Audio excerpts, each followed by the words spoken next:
Rise and grind. Are you obsessed with success? Let's have this conversation.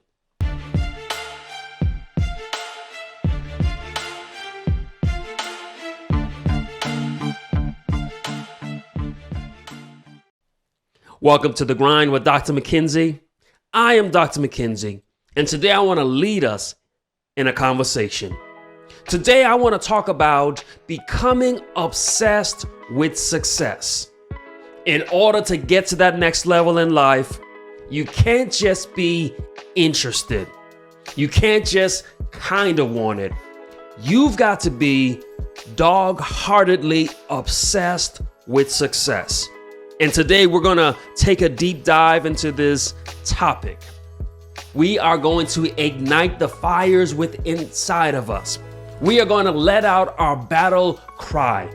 We're not going to just put our toe in the water, but we are going to dive head first into the abyss of unrelenting obsession. And so the question remains, are you just interested in success, or are you obsessed with it?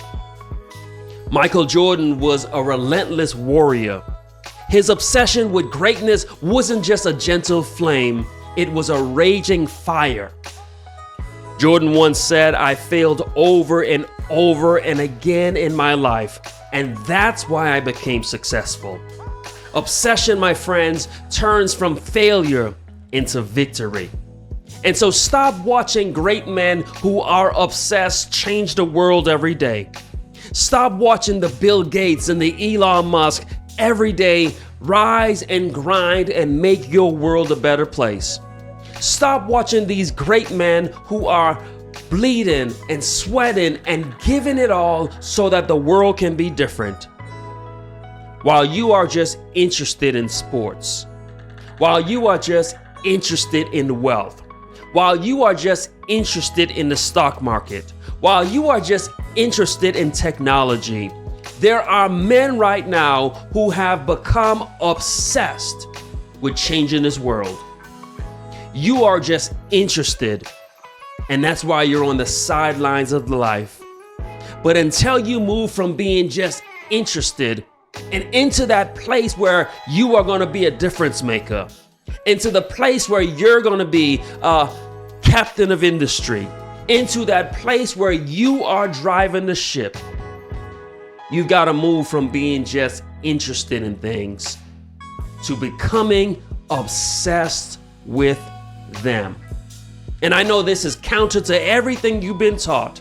They've taught you balance and to relax and to just take it easy. But who do you know that's changing the world that just took it easy? Who do you know that in a very relaxed way made a difference in this world? Thank God that the great men out there were not as relaxed as you are. Thank God that there are men out there who were obsessed. They weren't balanced. They didn't sleep 8 hours a night. They didn't get their rest and leisure time. We thank God that He made some obsessed men who ended wars, who found cures for diseases, who led countries from economic downturn. Thank God for the men who are obsessed. And so you've got to ask yourself, are you just interested, or are you also obsessed? Point number 2, embracing failure as a strategic retreat. We've got to learn how to embrace failure like a seasoned general, strategically retreating until we can find our victory. Failure is not defeat. It's a tactical retreat before a triumphant charge. In the military, we understand this.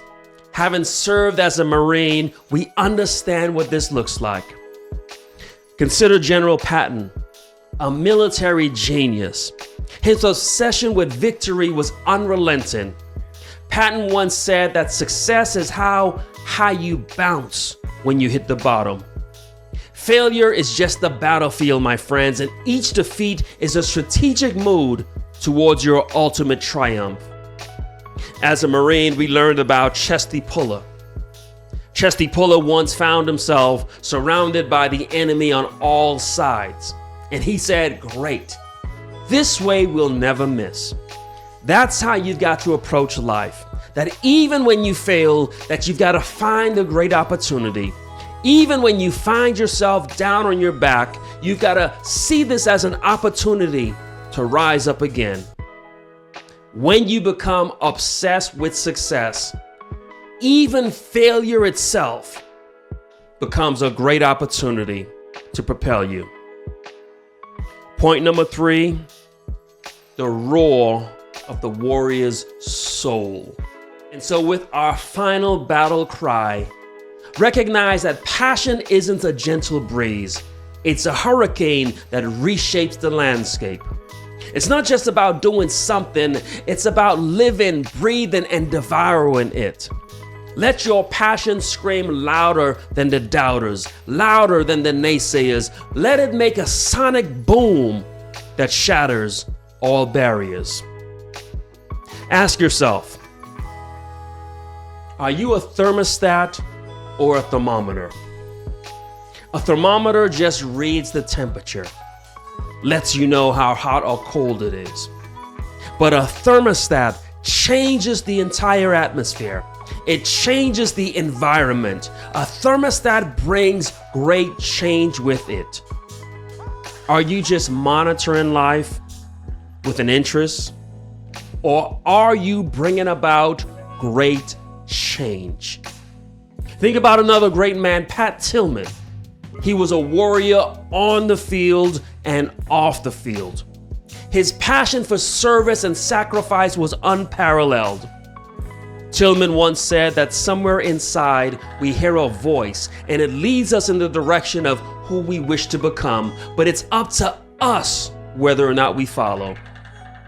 Let your passion be a call to arms that echoes. And so it's time to release the beast from within.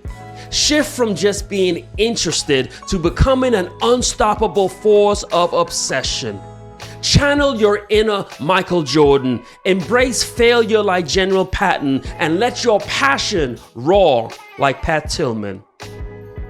Remember, Vince Lombardi said the only place where success comes before work is in the dictionary.